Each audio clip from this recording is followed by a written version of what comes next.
Welcome to Fashionably Spiritual, a space for modern, soul-led conversations and high-frequency living for the ever-evolving and empowered self.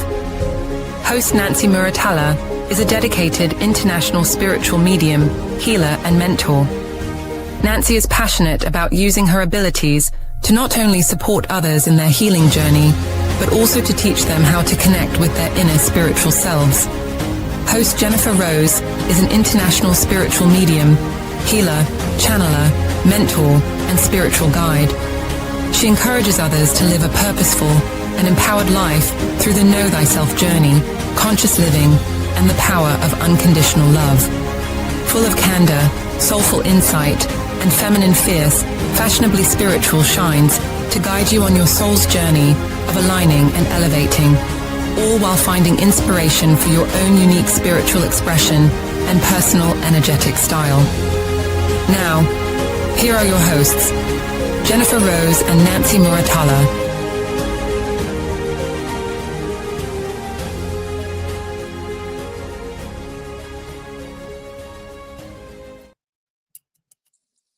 Woohoo! We're here. Hello, hello. Happy Friday, everybody. Yes. Hello. Danny Santos, how are you? I'm good. Happy Friday, ladies. Happy Fashionably Spiritual Friday. Thank you for joining us. Oh, yes. It's an honor to be here. You know, you have such an energy about you that just makes you happy. Like, I literally, when I saw you come in earlier, I just wanted to start singing, do a little dance, make a little love. Get down tonight. Take it away. I like this. Get down, get down, get down. Woo! Just make everybody I love it. happy. Yeah, That's happy so Friday, sweet. Everybody. This is Fashionably Spiritual. I'm Jennifer Rose, and this is the lovely queen of fashion and sparkle, Nancy Muratalla, and the king of all things wonderful and beautiful, Mr. Danny Santos. Hello. Is our guest for today. It's Friday after hours, so we may, get a little spicy or a little crazy or a little silly. You just never know. Let's see where we go. All right. We got some friends here. Everyone. Yes. Welcome, Miss Jennifer McCormick. It's always so lovely to have you. We have Mish with us, and the beautiful, amazing Evelyn is joining us. So very nice to see everyone. And Ashley's here. Yes. Miss Ashley's here too. There's Brian. Hi. Hey, Brian. Howdy. Are we going cowboy here today? Yeehaw! My cowboy hat on. Anytime, right? Well, it's fashionably spiritual, so I had to wear something a little more fun, Exactly. I think we started the show just because we like dressing up together. Yeah, that's right. All right. Heidi's saying good evening, Jennifer, Nancy, and Danny, much from Boulder. Perfect timing. It's she's just now taking a break. See, it's good we were fashionably spiritually late. That's right. It worked out just fine. Okay, all of it worked out. There's the lovely Lynn Juno. Good to see you, beautiful.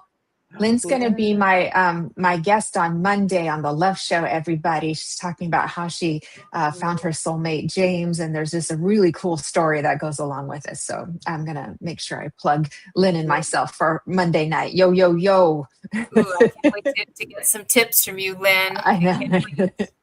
Yes, that's awesome. Okay. All right. Okay. Danny, can we read your bio? Can we embarrass you a little bit or celebrate you a little bit? Okay, excellent. Let's do it. All right. Everybody, our good friend Danny Santos is the visionary healer and astrologer behind Santos and Crystal Visions, where ancient wisdom meets modern spiritual practice. With over 20 years of experience in astrology, Santos offers transformative birth chart readings, spiritual life coaching, and shamanic healing infused with compassion, playfulness, and deep intuitive magic. In 2023, Santos traveled to Peru and was honored with the blessing of the Shipibo tribe to serve ayahuasca, a sacred milestone that deepened his path as a healer. A certified breathwork instructor, Reiki master, sound healer, and expert tarot educator, he is a certified platform medium through the Los Angeles Spirit Academy. Santos is also a proud graduate of USC School of Cinematic Arts. His work has been featured in major media outlets such as New York Post, Vice, Bustle, Well and Good, BuzzFeed, and Outfront. And he's been a guest on popular podcasts, including Lisa Rinna and Harry Hamlin's podcast, Let's Not Talk About the Husband, and Dates and Mates with Damona Hoffman, and Embracing Infinity and The Love Show. And now, Fashionably Spiritual. Fashionably Spiritual. Hey. Hey, we're just as famous as Lisa Rinna, if not more. Okay. Period. I know, right? I'm Right? like two of the biggest icons in this world. So I mean, my sister actually might be Fran Drescher, just FYI, just in case you're wondering. And everybody, you can find Danny at santoscrystalvisions.com. We'll be putting that on a banner across the screen. And he's on all social media platforms at Santos Crystal Visions. He made it nice and easy for all of us too. And we have that in the descriptions over on Facebook and YouTube as well. So you can find that easy. Please do give him a follow all across the board. And you can give us ladies a follow too over on YouTube and Facebook. We greatly appreciate it, and Instagram. So thank you for supporting us all. We love you. I'll follow you back. Okay. we have a lot of stuff to dive in deep here. Yes, we do. But if you don't mind, Danny, I want to ask you just a kind of a basic question. What first led you to astrology, mediumship, and healing? So I started studying astrology at 11 years old. And it all came when my parents are both Virgos and medical doctors. So we're not talking the most spiritual people in the entire world here. And my mom just offhandedly said, oh, yeah, you and grandma are both Aquariuses, because my grandma and I were both born on February 22nd. Come to find out, Aquarius is not my sign. I'm a Pisces. So at 11 years old, I was just on the internet, Googling, checking it out, learning about astrology, and I became obsessed. And I started studying the zodiac, the planets, every single person I met, what's your sign, when we're at a restaurant with my family, when's your birthday. I could not shut up about astrology. Wow. And little did I know at that time that I was also a full-blown psychic medium. I'd be in school completely dissociating into the cosmos and going to other dimensions and star realms and whatever when we're learning how to do basic division and multiplication. And I had no idea that I was a medium until about last year when my mentor, Damona Hoffman, gifted me sessions with Colby Rebel for my birthday. So Damona opened some doors for me, and I took Colby's platform medium class. I learned how to do platform, not just regular mediumship, but working in front of groups and audiences, and it really transformed my life. It filled in the gaps. It's like being a fish out of the water your entire life, not knowing what you're experiencing, and it turns out I've just been a medium my whole life and didn't know it. That's fascinating. I love hearing your story, and I did actually meet you through through Colby. Yeah, through Colby. And isn't it ironic how sometimes things are gifted to us and it's like divinely guided on how it all plays itself out too. I mean, I was actually coincidentally, you were gifted psychic mediumship classes with Colby, and I was actually gifted a retreat with her. Oh my God. Yeah, I don't think you and I knew the whole gifted thing that we were aligned with that, but it was very transformative for me as well.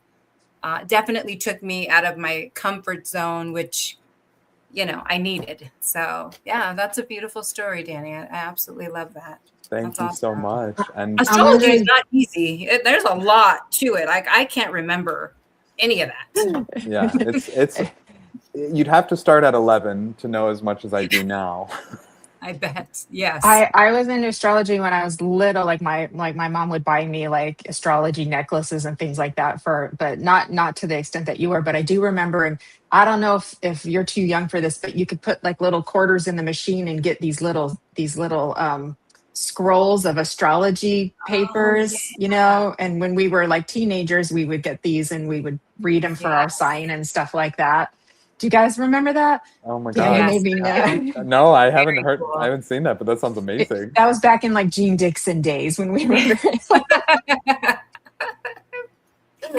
now all we get still is the messages and the fortune cookies. That's about it. Now we have Danny Santos. See, and hey. Yeah. By the way, Danny's going to be on Embracing Infinity next Friday. We will be talking about astrology then, but today it's fashion and shamanism and all things magical here today. We got a lot of stuff to discuss with you too. So where should we start, Miss Nancy? And hi to everybody who's joining us. I saw Charlene is here, Hello, Melissa's here, Labyrinth Criterion is here too. Do we miss anybody? I hope not. Sharon. Okay. Oh, funny. Lynn remembers. Tanya. She remembers buying those little scrolls. They were so definitely fun. During a certain era, right? Yeah, Danny's a wee bit younger than us. That's so funny. I don't know, Jennifer and Danny, where do you guys want to? I mean, you have such an amazing amount of knowledge and information. You know, Danny, where would you like to start?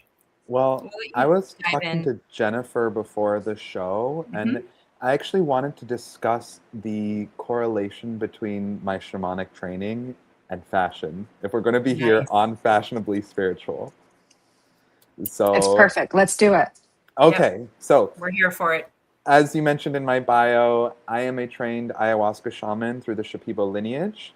The Shipibo, they're a tribe that's like, you know, thousands and thousands and thousands of years old. The language that they speak is over 5,000 years old, and supposedly it's the language that plants taught humans. So their language, it's an ancient practice. And I don't know if you two are familiar, but the Shipibo people have this beautiful practice of sewing telas. Tela means design in Spanish. So these beautiful tapestries. And they say it's usually what the women do in the tribe, and the women are actually the bread makers of the tribes because they have the ability to make these fashionable tapestries.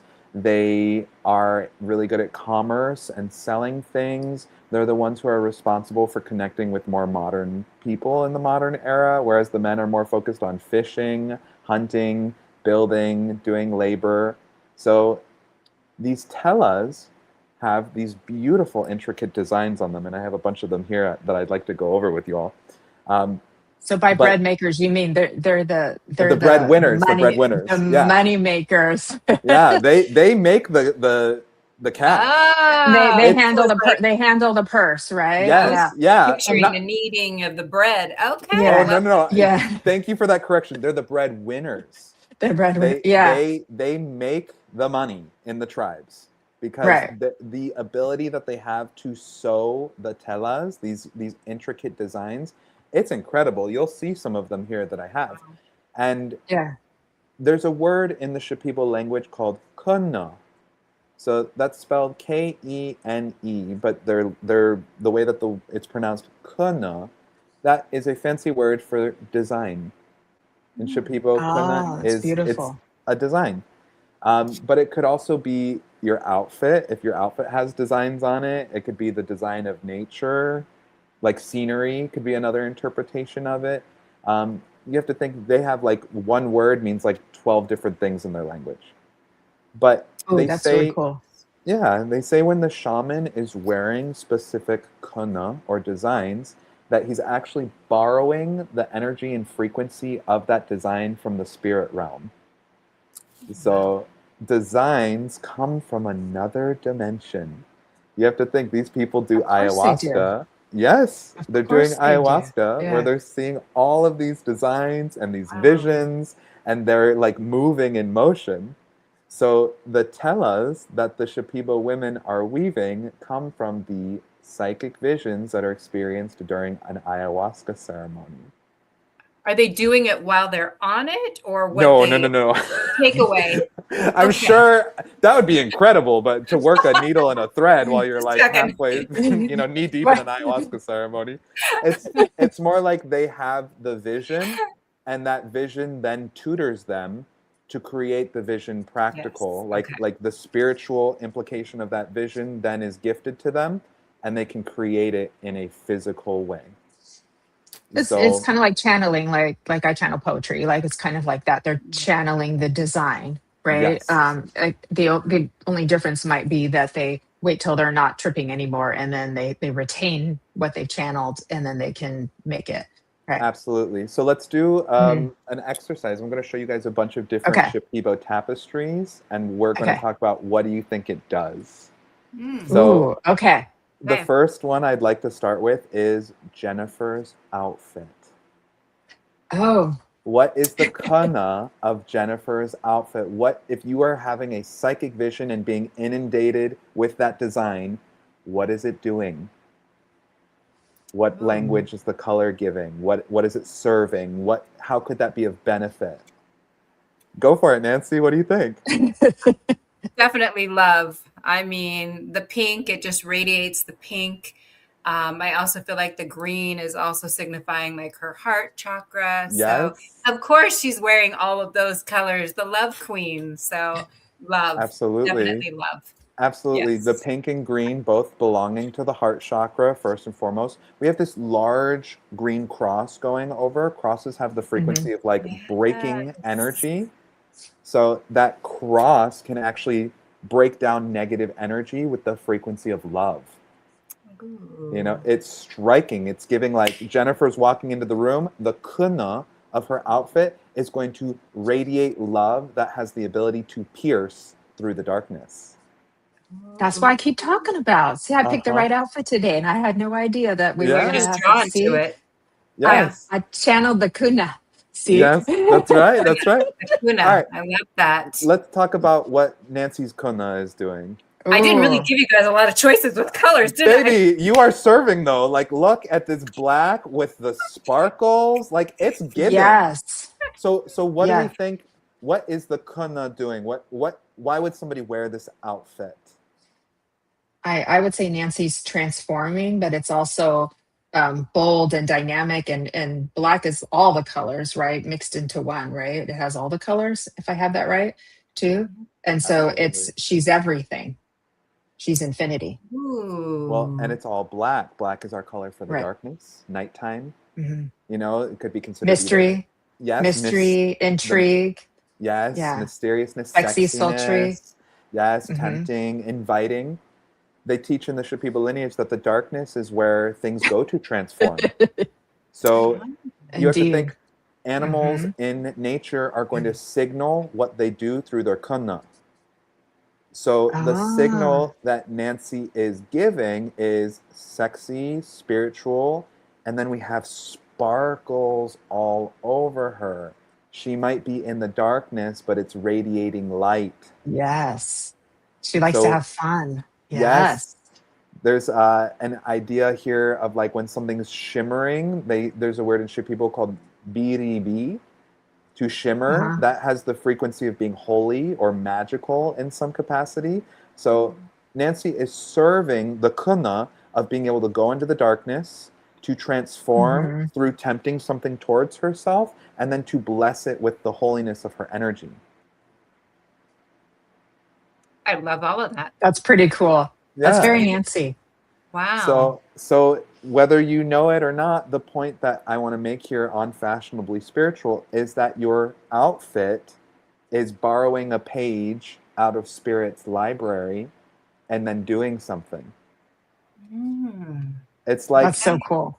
if I were to be here singing Puff the Magic Dragon, right now I'm borrowing that song from Spirit's library to evoke some kind of emotion. The same is true, or What a Wonderful World, or songs about world peace. We I use want to start singing Puff the Magic Dragon. yes. Or passing something around, one of the two. Yeah, well, there you go. There you see that it's got a connotation. It's got a connotation. Kumbaya. So the idea of being fashionably spiritual is being aware that what you are wearing, what you are serving through that outfit is also Mhm. signaling energy outward to the world. Yes. I love that. I love Is that there a so meaning? much. Is there a meaning too when you're like constantly drawn to the same colors?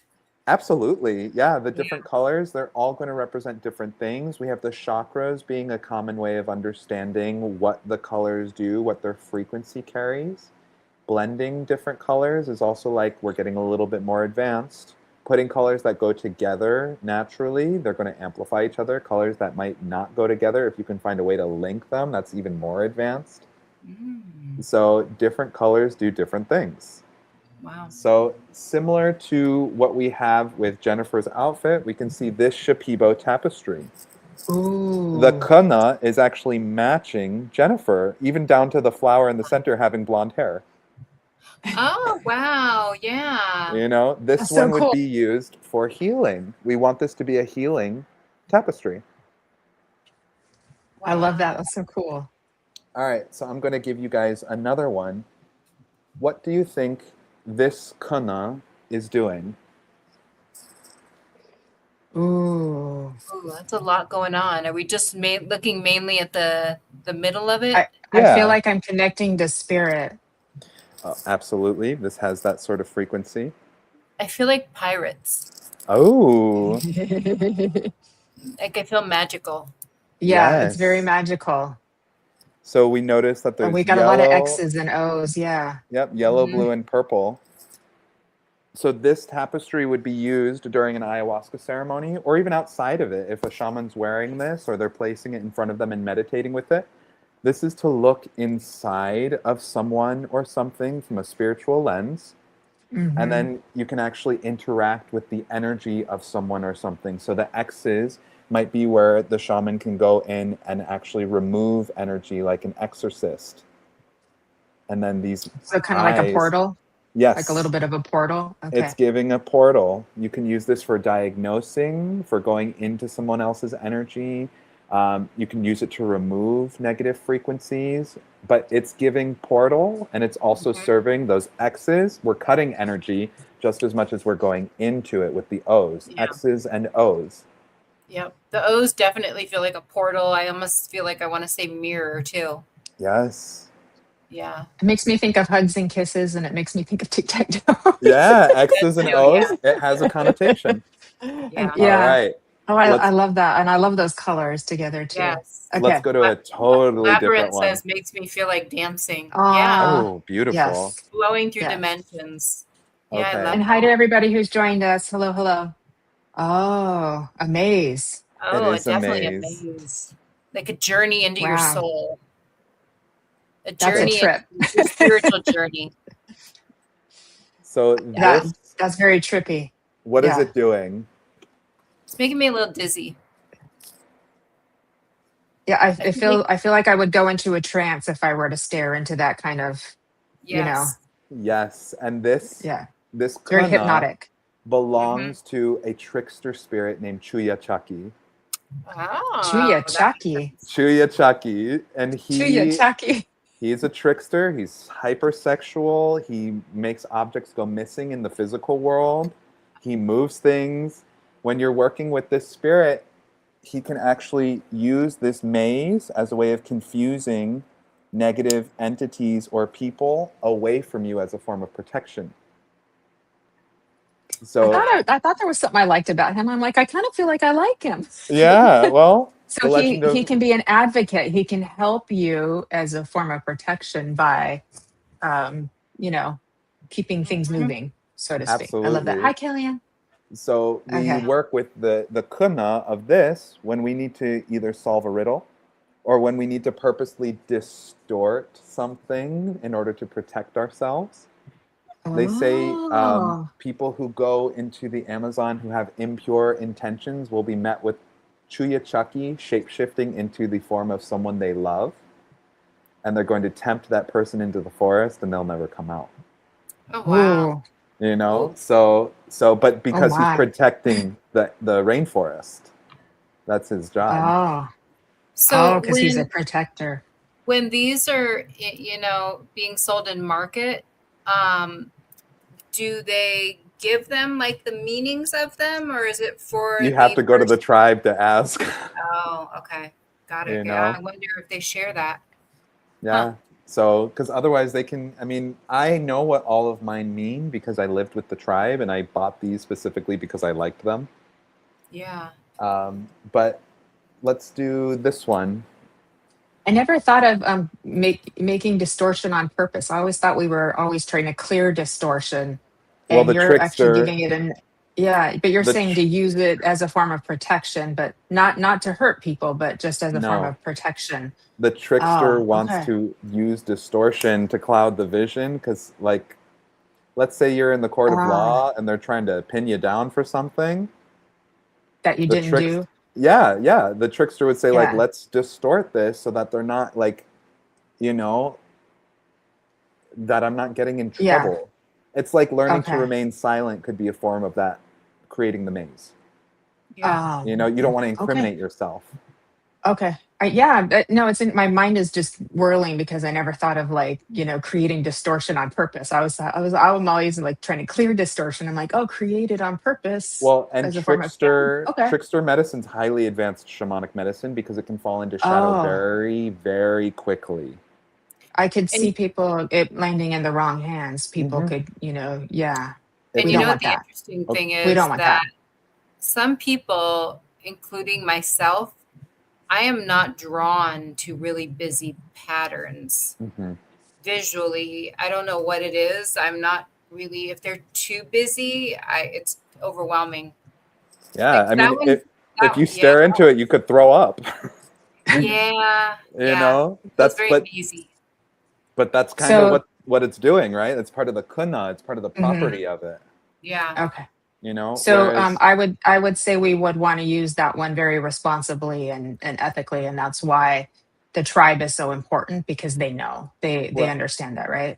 well, and also again, Mhm. that's not a beginner's thing. Yeah. That's like Not a beginner's for thing. no, that's Yep. for some of the most Bernadette, I advanced. get Virgo too. Yeah. Yeah. All right. Vertigo. So Hi, what about Bernadette. this pattern? That one Ooh. feels similar but darker.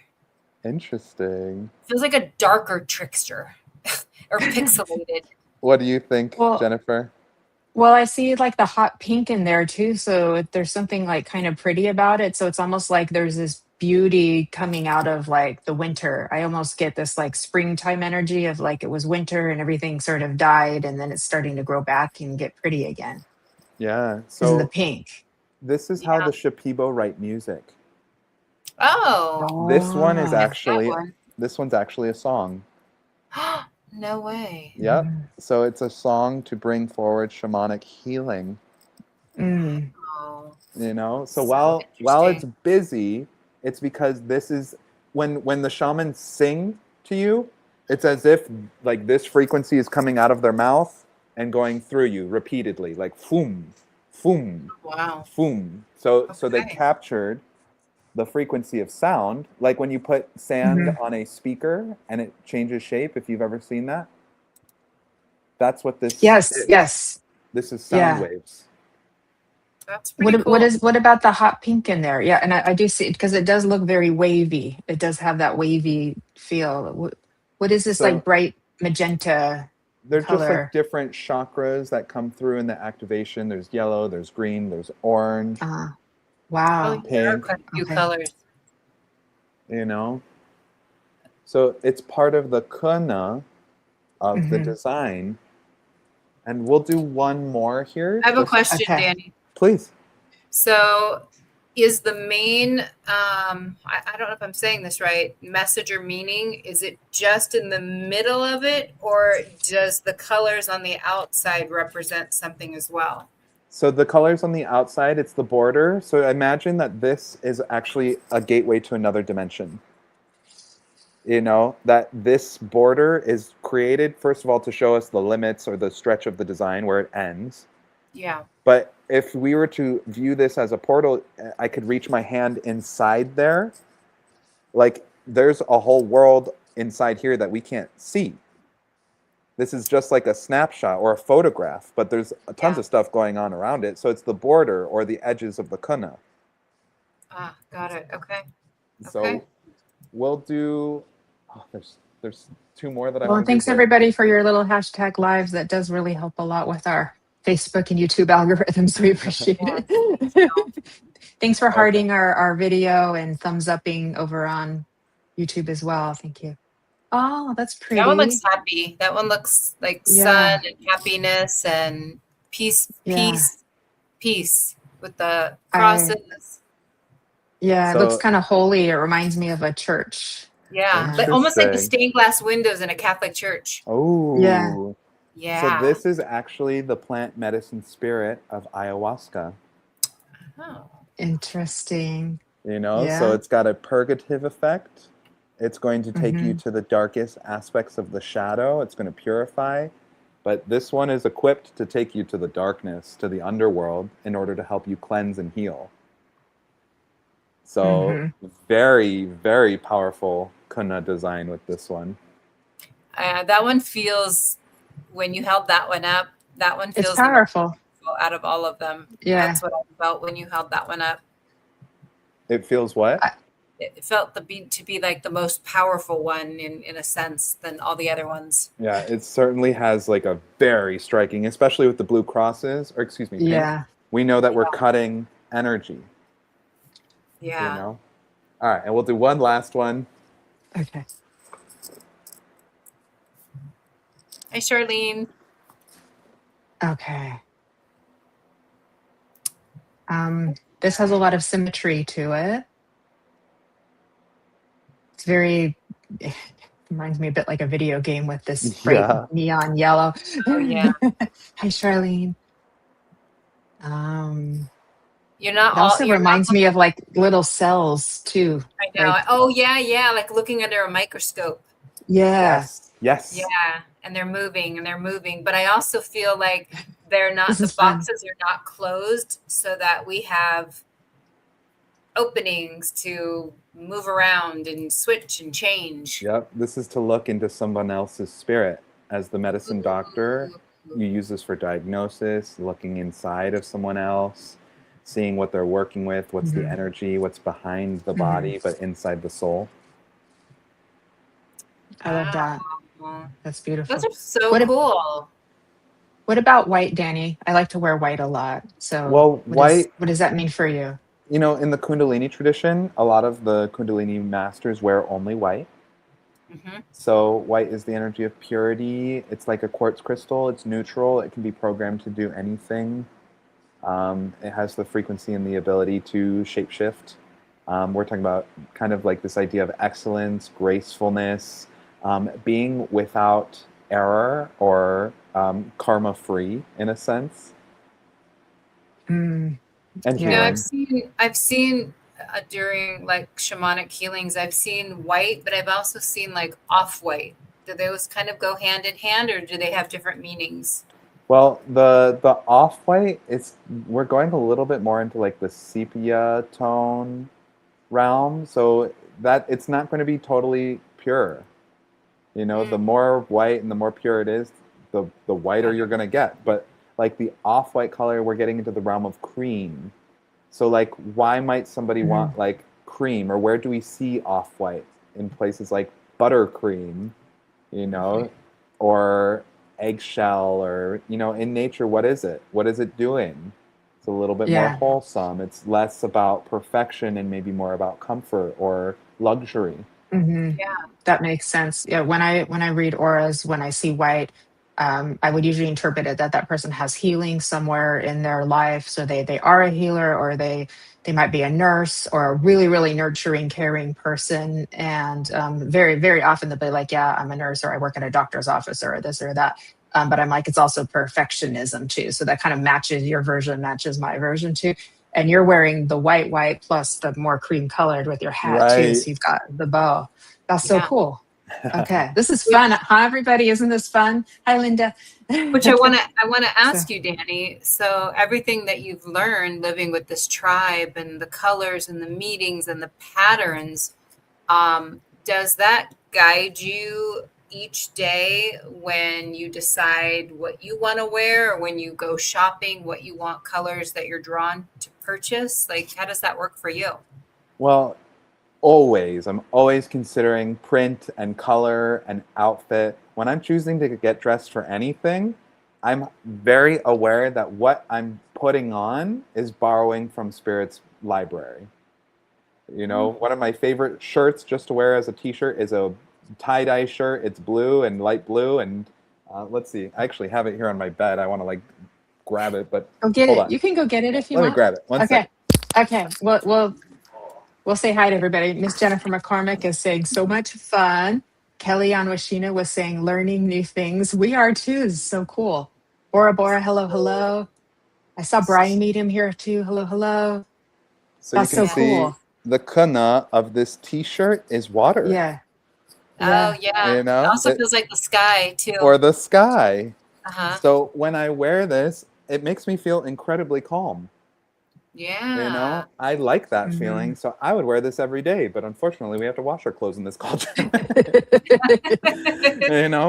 But I have You'd be another so favorite. sad when it started to get worn, and you'd be like, it's got holes in it, but I still want to wear it. It's my favorite Yeah. shirt. So. By But any chance, did you make it? no, I bought it in Michigan when I was living there. And I went to this art gallery and they were selling tons of different tie-dye designs. And that one really caught my eye. Mm-hmm. Love it. It's a beautiful color on you too. Thank you. But the idea is when you put something on, you are shape-shifting into the frequency of that thing. You get to be, That's it's like true. putting on sunscreen, Mhm. you're becoming, you take in the properties of what sunscreen does. Yeah. Yes. You Is there Mhm. a bad color we should stay away from? know? I wouldn't say there's ever like good or bad. I know that there are people that do color specializations where they look at your skin tone and then compare like are you a Mhm. winter, a summer, a spring, or a fall? Mm-hmm. And then matching. This is where you can, if you really want to get fashionably spiritual, you get someone who specializes in seeing what your natural palette is, and then they Yeah. recommend what color you should dye your hair. Are you Yes. jewel tones? Are you pastels? But this is part of knowing your own kana and how to dress yourself. Yeah. Okay. Yeah. So yeah, you can get your seasons done, but you can wear any color, just like the shade. That's why like you'll see me in Kelly green because I don't do the yellow greens very well. It kind of makes me look sort of sick, but I can do this color green kind of thing. So it's just like the shade of it too. So it's fun to get your seasons done too. But yeah, I mean, I like to uh like you said, wear different colors for different moods. And a lot of times I find out that like it might match the guest that's coming on to, and we didn't know we were going to end up wearing the same color. And it's kind of, so we all get kind of psychically linked in there for the energy that we're holding. It's super cool. Yeah. Yeah. Well, and you have Yeah. to think anytime, like fashion and spirituality are the same thing. So let's use 3 different examples of what someone is when they're doing something spiritual, how is the fashion affecting it? If we go to a wedding, what is the bride wearing? White. Why does the bride wear white? Purity. Holiness. Virginity. Yes. Virginity. Which is so typically not always the case. if we're going back into cultural there's a lineage cultural here. tradition. Right. Yes. So there's a Right. tradition as to why that white is being worn, but that lineage and that tradition has carried through to modern times. So Yeah. the fashion and the Yes. spirituality are doing the same thing. It is. Spirituality is fashion. It's not the other way around. Yeah. That's why Okay? sometimes people who are having like, a So second cool. or third wedding, they choose not to wear white. Yeah, because they're actively signaling like screw this purity stuff. Yeah. Like I want to ride my own vibe. And I'm not a virgin anymore. That's right. So, Damn it.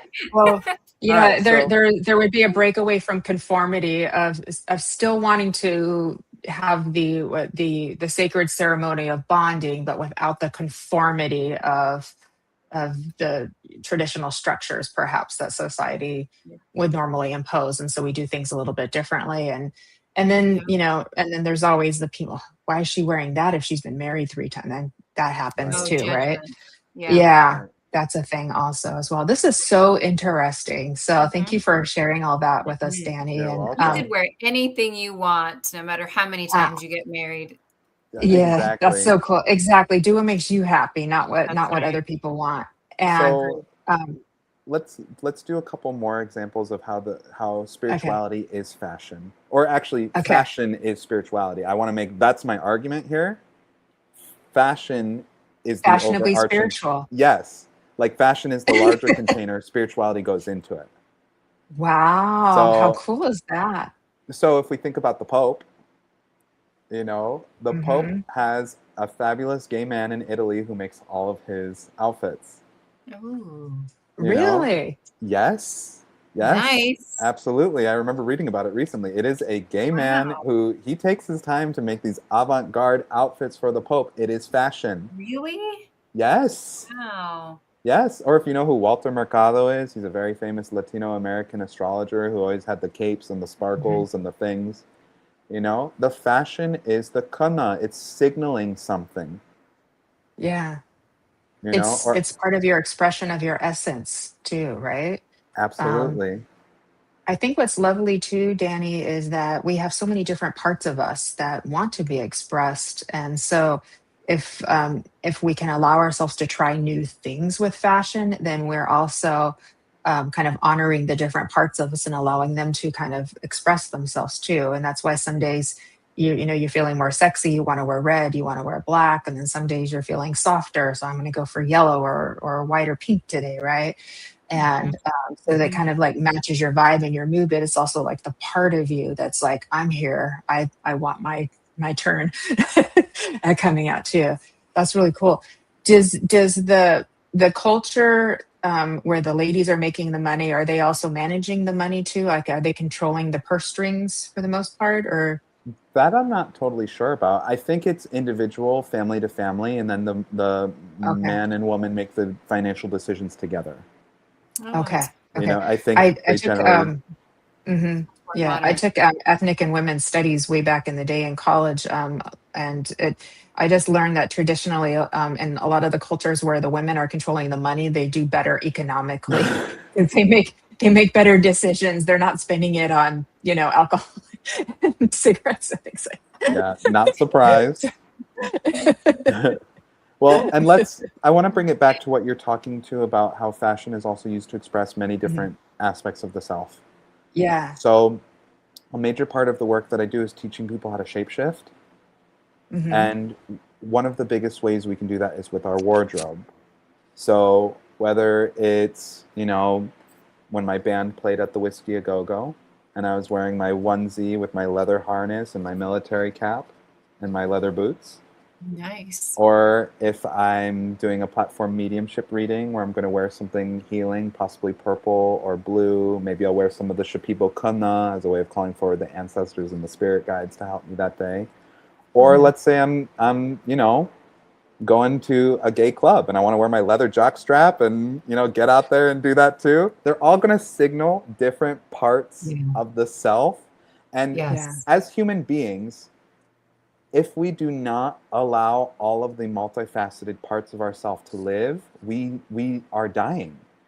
Yeah. It goes to Yep. the metaphor of the centaur. Is it a man or a horse? What is it? Yeah. Which You could one? you can even say, on a day that maybe you're having a rough day or you're feeling down, you could wear something really uplifting to try to get yourself to a better Sure. place feeling. Hmm. Yeah.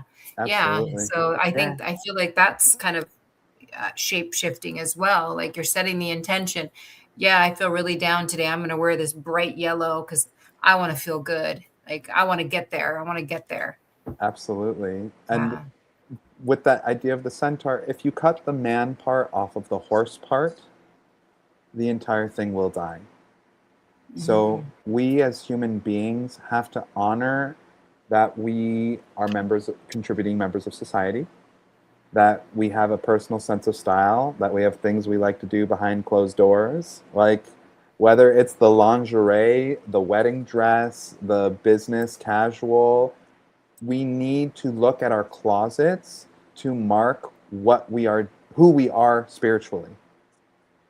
Spirituality is fashion. It's not the other way around. Interesting. Yeah, I That's love so that. cool. Love it. Hmm. And so at least that's my thesis. I love Yes. it. That. Wow. So should we have been called spiritually fashionable or did we get it right, No, I Jennifer? think you got it right. Fashionably Did we get I it think we spiritual. right? got it right. Fashion should be coming first in the title. Okay, I got think it. we Perfect. I think we We got it knew that. right. We I think knew we got that, it. right? Yeah, We knew that. absolutely. Well, we We were knew it. following how we were guided. So yeah, we knew Yeah, that. that's it. Yeah. Exactly. So I want to encourage people to look at their own closets as a way of understanding who they are. And the feng shui of your closet is also going to represent the energy of your spiritual life. Like, how are you doing spiritually, emotionally, mentally? Look to the person's closet because that's going to tell you everything you need to know. Oh, I should probably tidy up then. Yeah, yeah. It might be time to clear some things out. Like there's the clothes. there's a lot of shoes and clothes and Well, and it's kinds of Mercury things in there. retrograde right now, so it's the perfect time for us Not a bad time, yeah, to be get a going bag all through. over to to donate. That would be a great idea. Okay. Yeah. All right. All right. Fascinating. Thank you. Gosh, Danny, that was very educational. Thank you. Thank you. I mean, I thought I'm coming on Fashionably Spiritual. Like, I need to be serving Perfect. fashion. Yes. Yes. That's excellent. That is so excellent. And a couple other things that we want to talk about, Danny, is because you're very active in the LGBTQ community too. So how is your spirituality in that, and your shamanism? Like, how is it all kind of like come together in connection? I know you have your podcast as well, and you're doing, like, I think, near death experience podcast right now too. Yeah. This is the lifelong question of my life. So when I talk about in my astrology, my north node or my destiny is Sagittarius. So the reason that I go so heavy into this centaur mentality is because centaur, is it half man or is it a man or is it a horse? The answer is that it's neither, and it's both. It's a paradox.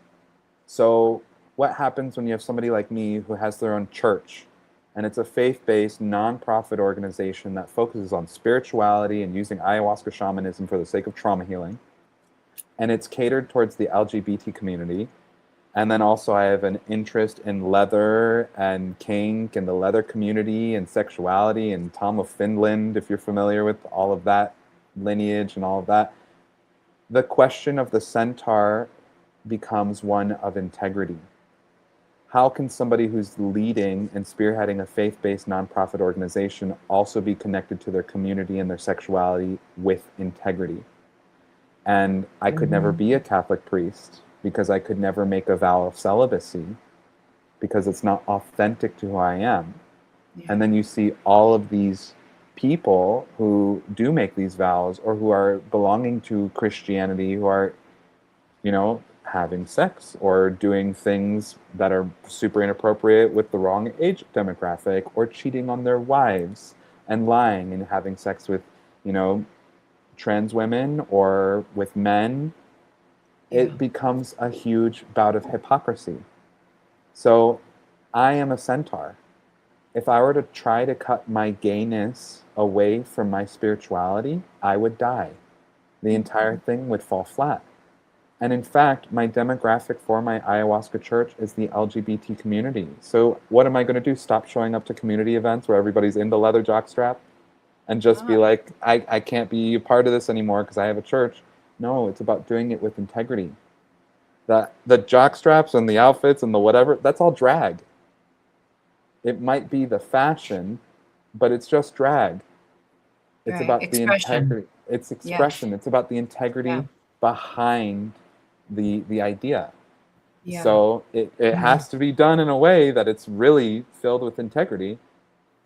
But it's finding a way to, if I were to only be in the gay community and becoming international Mr. Leather, full-fledged, that I would lose my spirituality. And if I became a monk and severed myself from my sexuality, then I would, my gay side would die and I'd be an empty cage. Yeah. Your freedom of spirit, of how you want to express yourself and your beliefs and all of that to your core, really.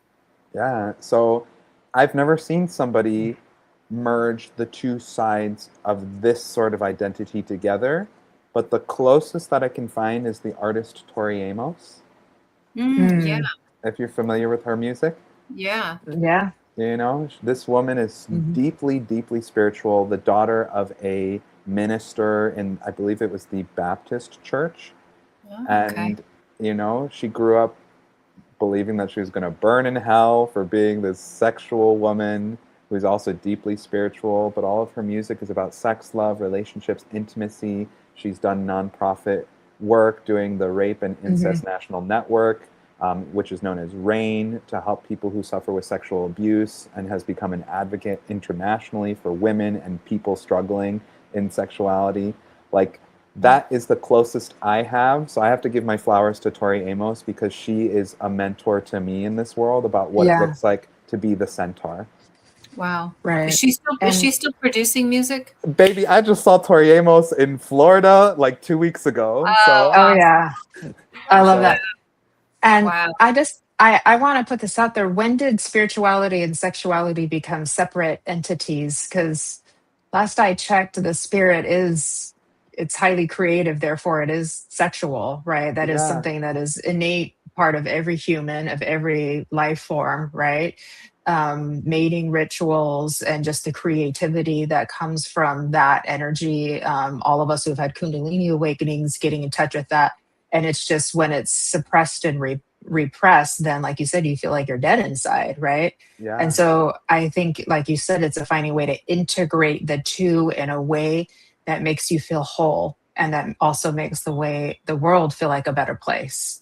Yeah, otherwise, then one is in the shadow waiting to come out, trying to find a way, right? And if we don't find a way to do it in a way that's healthy, that works for us, then that's where we start to have problems in our relationships and things, right?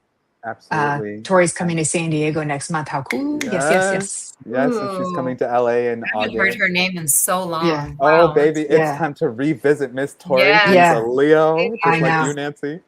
I used to listen to her all the time when I was younger too, because she has always very cathartic music that she sings for sure too. Absolutely. Spirituality and sexuality go together, just like fashion and spiritual do together too. So I'm just, right? For me, my sexual awakening, I discovered sexuality through the internet when I was 11 years old. And then I also discovered astrology at the same time, It all happened at the same time. And the idea of the divorce between spirituality and sexuality is a much more Western way of being. This is really, we're seeing this more in America and the United States especially. Yeah. Especially with women, Yeah. Whereas the Vestal virgins of Italy, I mean, they might have been called virgins, but a lot of them were doing sex work and sex magic for the purpose of healing. And this idea of like sacred sexuality and using sex for the purpose of healing other people becomes a tremendous part of the conversation. We have tantric sexuality, tantrikas. There's red, black, and white tantric sexuality. Mark my words, from my mouth to God's ears, like I'm praying for a mentor to come my way to teach me about this sacred sexuality so that I can teach the world about it. Because sex has become taboo and sexuality has been hijacked by the media. So it's in all of our faces. You can see butts all over Instagram now, but we're missing like the sacred element of it. We need to have the conversation in a healthier way because we're being sold in the same way that like fast food and McDonald's is being pushed on us. It's the same with like hypersexuality, when in reality we need to have a rainbow of fruits and vegetables and a rainbow of array of sexuality available to us so we can understand the conversation. Yeah. Interesting. I think it's become for a lot of people very surface level, and it's lacking in like the deep intimacy that's possible too. And I see two things happening. If we're talking about America, I see women really trying to step into their power, which also means embracing that, because a woman's sexuality is her power. It's, all in her portal of creation, and when we're cut off from that, we're cut off from our power, and it's very easy and much easier to like dominate us and manipulate us, right, too. So we're trying to like come into our power. Yet there is this counterforce that's trying to use a lot of propaganda and things like that to sort of take that back away, because it seems to be so threatening for some reason. Yet it doesn't have to be. We have the ability to access so much harmony, so much deep intimacy with each other if we could find a way that we could both coexist and express each of ourselves, both the masculine and the feminine, and support and honor it within each other instead of just the objectifying and the surface level stuff that we have. Yeah, absolutely. I agree with that. Yeah, you're right. I feel like there's so much media out there. There's so much it's not respected in the way that it should be. And it just, I don't know, it's almost become, like you said, like fast food ads, and just with no context, nothing of value. Sex should not resemble a Yeah. It should not resemble a Twinkie. We are making progress though. I do see progress. I see changes in I do see some positive changes in the way media um, shows women, and I see positive changes in women really stepping into their power. And that's going to make a big difference. We just got to not give up. Just keep moving forward. And Keep moving forward. As we enter the age of Aquarius, I think the concept of the monogamous relationship might be evolving as well. Because might be evolving. It might be evolving because we've had affairs and secrets and those kinds of relationships since the beginning of love and the family structure. And with the expansion of the internet, what was once only available behind closed doors and in the secret company of someone else is now being seen quite prominently. So that becomes a bigger part of the conversation is, the idea of unconditional love, polyamory, sharing a partner. Like we all know here that just because you have a partner in one lifetime doesn't mean that they're not going to be your parent or your sibling or your brother or your best friend in another one. Yep. So the idea of unconditionally loving somebody enough to allow them to be free without hurting you, it's starting to expand our definition, It's and I don't really know what all of that looks like yet. All I can say is I can see it coming.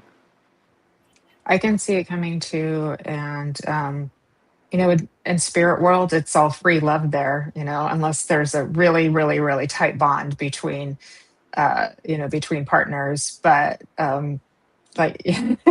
it's all free love in spirit world. There isn't, these structures do not exist. These rules and boundaries and things do not exist in spirit world because it's unconditional love. And so no one is judging or holding attachments like we do here in this realm, just because we have a personality and we are, but also because of social conformity based on, how structure has decided to build itself, and then therefore what we learn as children from parents, media, schools, friends, all of that. Yeah. Can we talk a minute about casual sex then? Because let's go there. Yeah, because if we're talking about, free love and expressing your love, what makes casual sex any different? Well, my mind immediately goes to some of the shamanic practices that I was taught. Not that I'm doing it, but I'm curious. Well, as somebody who I'm single, so from time to time I do engage. But it's like, what's the best thing that I can compare this to? If you're going to have a cheat meal and eat a slice of chocolate cake, you can just eat the chocolate cake, but skip the meal. Yeah, then you might need to skip another meal.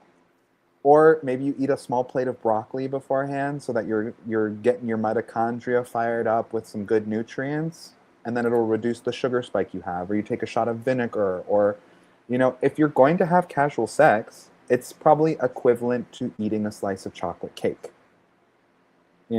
Or unless you have it's just one way of thinking about it. Let's go with this metaphor. Like it. So if you're going to have casual sex with somebody, get some sort of item to bless them with. Turn it into a lovership moment. Bless them with agua de Florida. Put lavender oil or rose oil on their body. Bless them. Consecrate the moment in a way that makes it a little bit we're going from casual to getting to know each other through an intimate act sort of energy. Right. And we girly pops over here who might enjoy a little casual fun, but a little bit more of a deeper union with somebody. Yes. Yeah. We could really benefit from teaching men about what it looks like to have the intimacy exchange. I love that. We're the teachers. We're the ones who have to show them because they might not know it's even available. Yeah. Yeah. I love that. I'm very old fashioned. I'm very old school. Sex means that you love someone, there's a commitment there, you're saving yourself for that person. I mean, I'm not that old, but I'm old enough that I'm very old fashioned in that sense. So I love that how you talked about casual sex, because I'm sorry, when you're getting intimate with someone, like, it's intimate, right? You're sharing, you're swapping, You're sharing sharing energy. Yeah, you're sharing energy. all It's of very it. easy to get emotionally attached. So you have to really, I would say if you're going to do that, for one, so it's going to be much more available or permissible for men than for women. That's an issue. So for judging, so we have to look at that Yeah. for one thing too. So if, let's say, a woman just does not want to be in a committed relationship, yet she still has sexual desires and sexual needs, she's not a bad person for finding a way to meet those, as long as she knows who she is and she can do it in a healthy way for herself, right, too, where everything is consensual, right, too. So we have to look at that. But then on the flip side, you're sharing energy. It's very easy to get attached. So you have to be mature adults through all of this too, of what the expectations aren't too. So like those are just all things to be mindful of. So as long as you know yourself and you're able to communicate and be responsible, it would make sense. It feels like that would be okay. Now, most people don't have all of those tools in their toolbox just yet. So this we get into trouble. So then you do end up getting attached, or someone gets hurt, right? And then you One have to think wants about something different than the other. right. Yeah. And you have to think about the energy of the person, that because you are sharing and exchanging energy. So you have to take a look, right? Is this too? The only thing I don't want is I don't want somebody to be criticized or judged for what they do, especially if it's a woman, when we wouldn't judge a man for doing it too, if that makes sense too. So it's like, 100%. as long as we have the equality there. Right, Well, right. and to take it a step further, I do think while we have sex education in schools, I believe the statistic is something like over 50% of schools in the United States aren't required to have factually correct sexual education. Over 50%. So me personally, as I continue to establish my church and my nonprofit faith-based organization, sexual education is something that shouldn't just be available, but it should be a right to our spirituality. And the wide spectrum of sexualities needs to be represented and respected, but also the wide spectrum of what it looks like to be able to experience sex. And when somebody, whether it's a child or an adult who has a negative sexual experience, like why can't it be a spiritual lens that person goes to get help? You go to your priest to talk to when you've done something that's a sin against God in Catholicism. Yeah. Why is there not a religion present where when you're having really intense trauma around sex, or when something bad has happened to you, there's not a resource that's free and spiritually available? You know what I'm saying? Yes. Mm-hmm. Or you've absolutely. done something that you maybe shouldn't have, because you are in a committed relationship. Sure. You should be able to, and and I don't want to talk about the Catholic Church, but there's a lot of environments in going to a church to be able to talk about that stuff, where they're not there to embrace you, and like you're automatically bad. Yeah.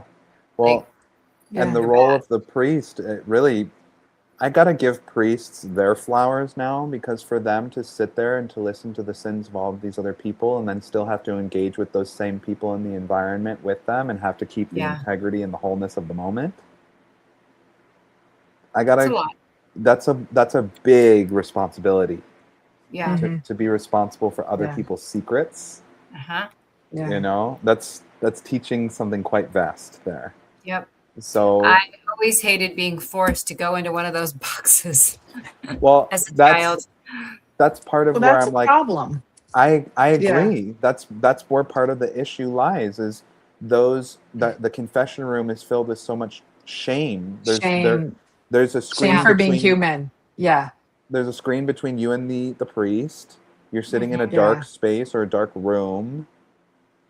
the only thing they really tell you afterwards is pray 4 Hail Marys and like, you know, don't do it again.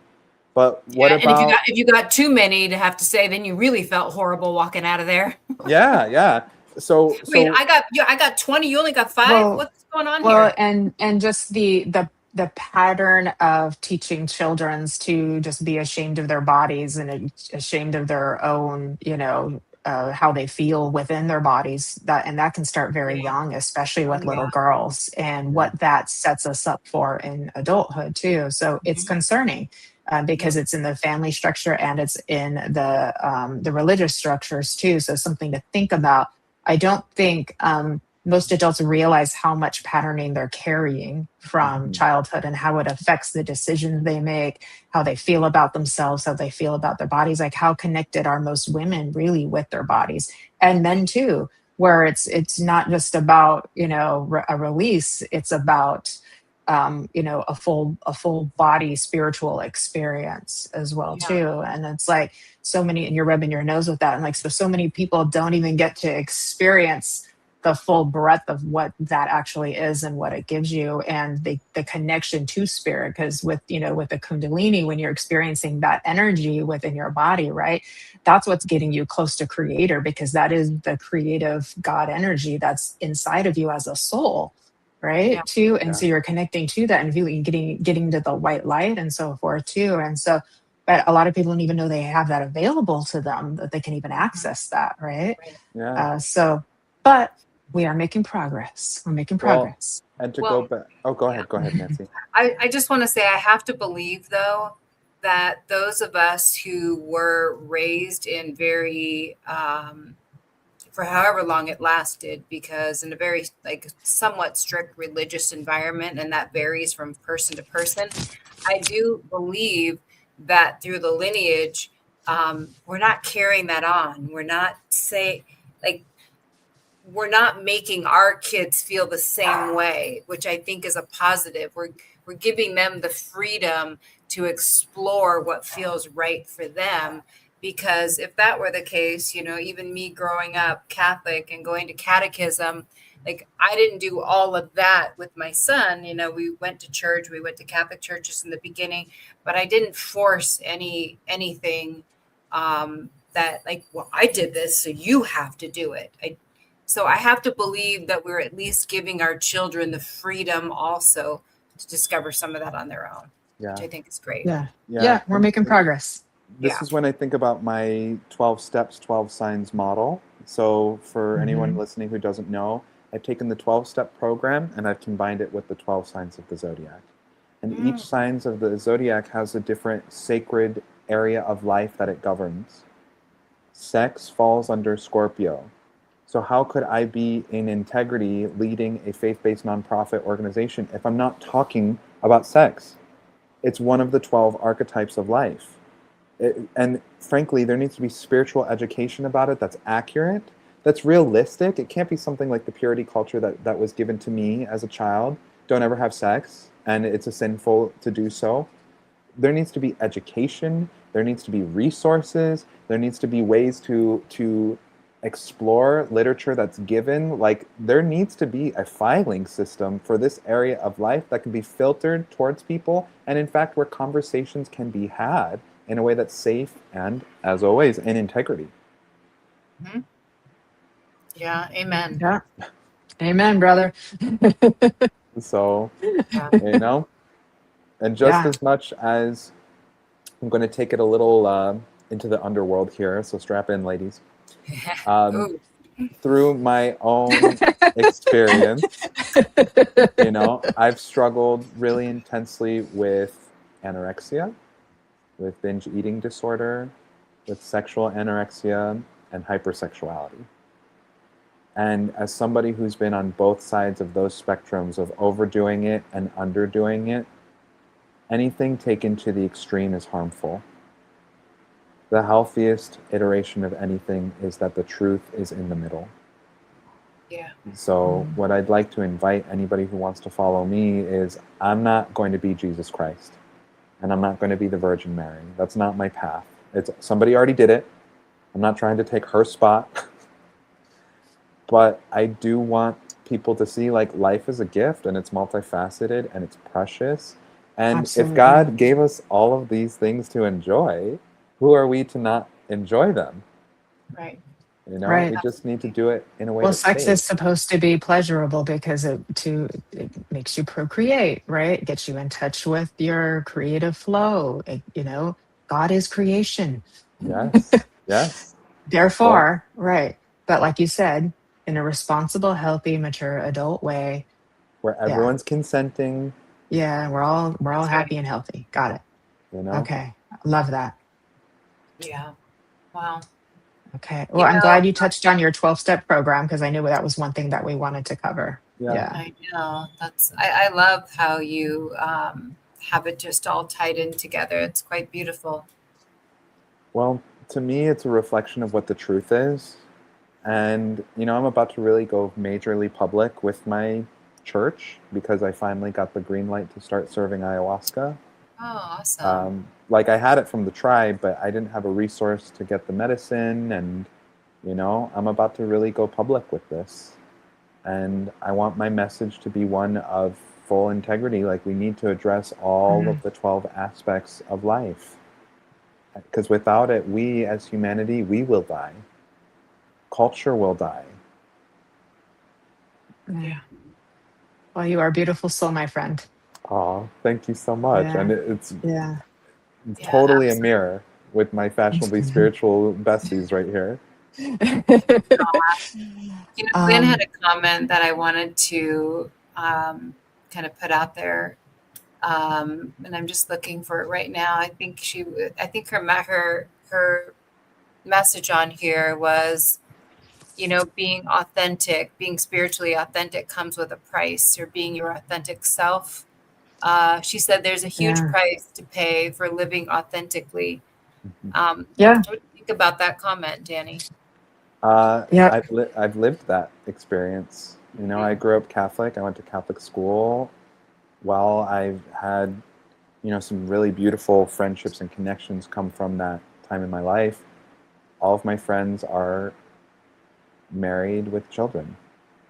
And I wouldn't say they left me behind. I say that they moved forward with their lives.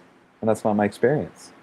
And frankly, a lot of people have a lot of things to say or a lot of things that they're thinking and feeling about me choosing to live as a gay man who's openly out, and I've taken a significantly more alternative life path.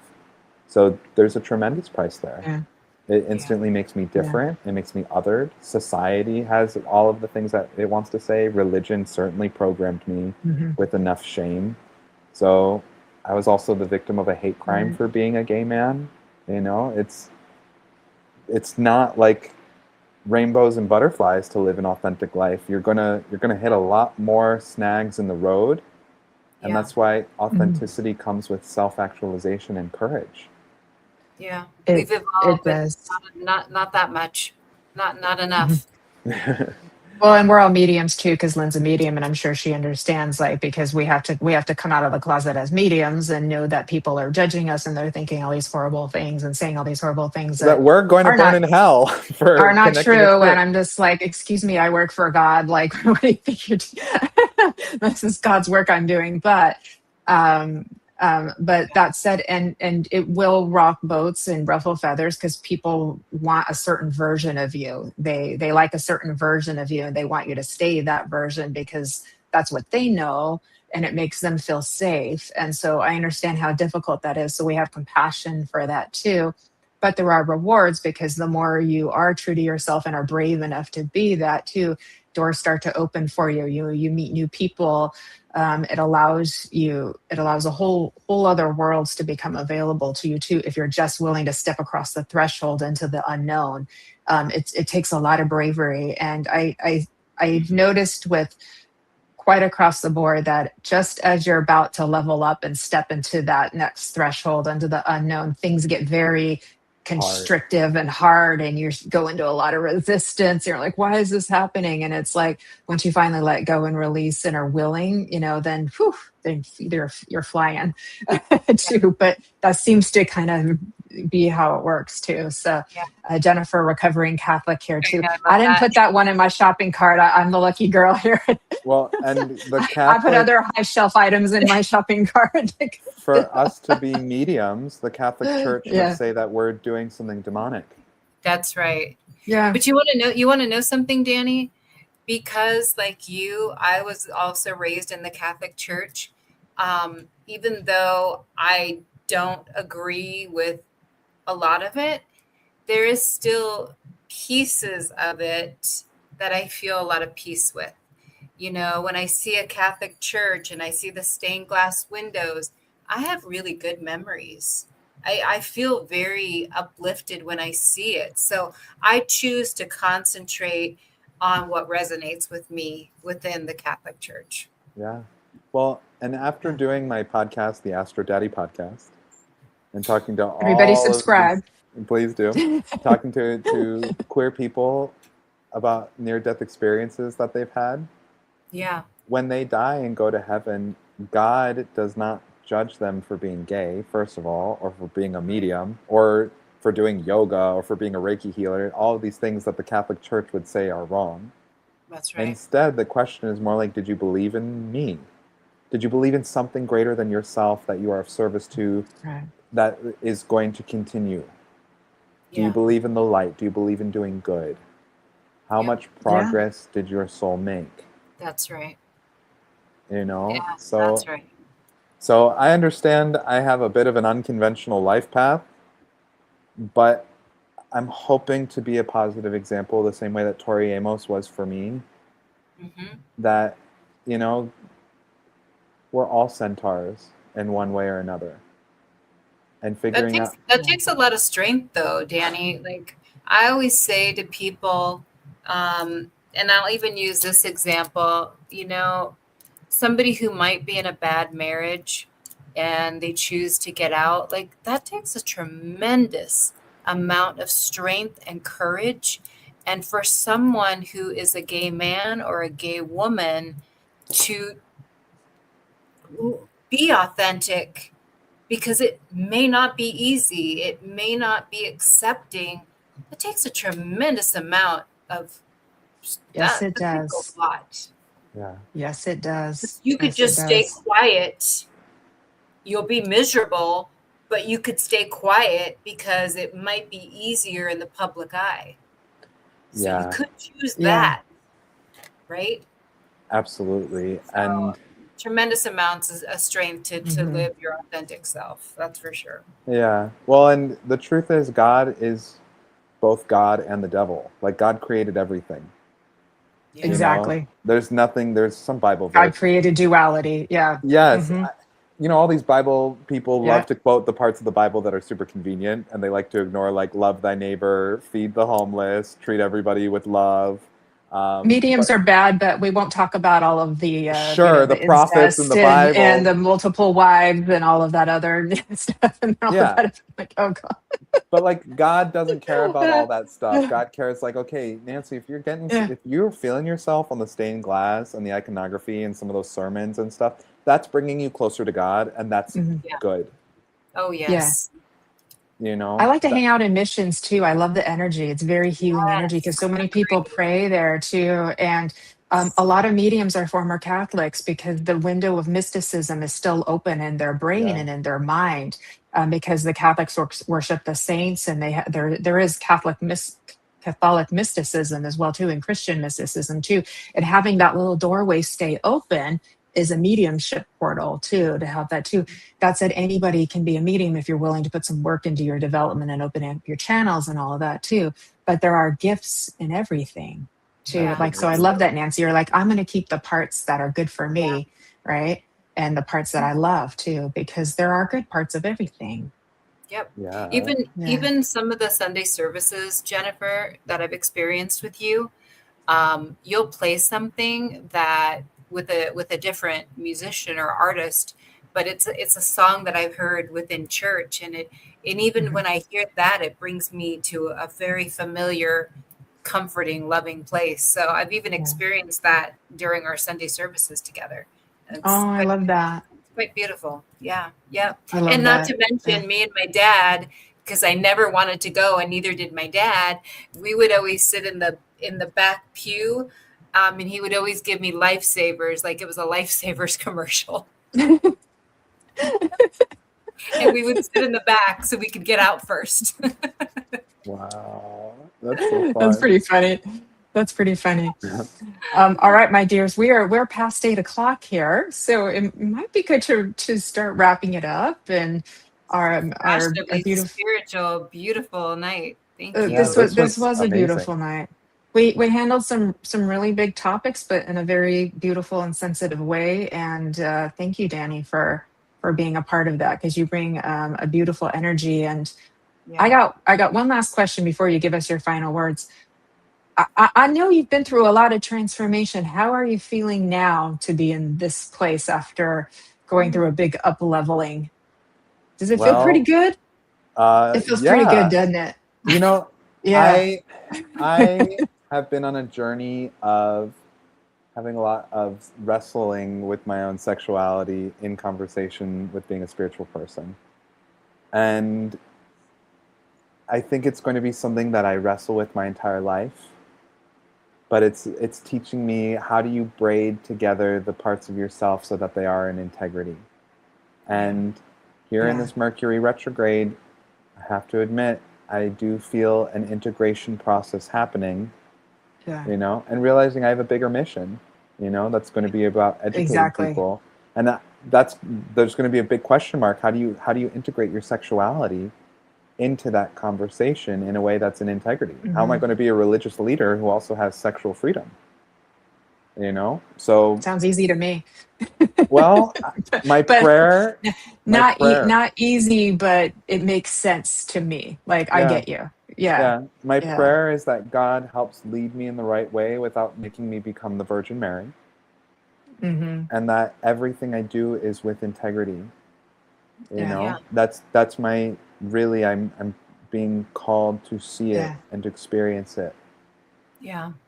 I'm so happy, Danny, for you. Very proud of yourself. I'm so proud of you. I'm so proud of you. Others. Me too. Yeah, you have so many gifts to give the world, and you're so grounded in your body, and you're so you, and like, you've got everything you need. It's just beautiful. So I'm so happy. So thank you for being our guest here tonight and joining us for the party, the after hours Friday night party. And what else would you like to leave us with? Any last minute words before we say goodnight to everybody? Absolutely. I'd like to say thank you, Jennifer and Nancy, for being mothers to me. Aww. And I don't just mean mother in like the traditional sense. I mean, like, in the gay community, like mother, like you are serving me.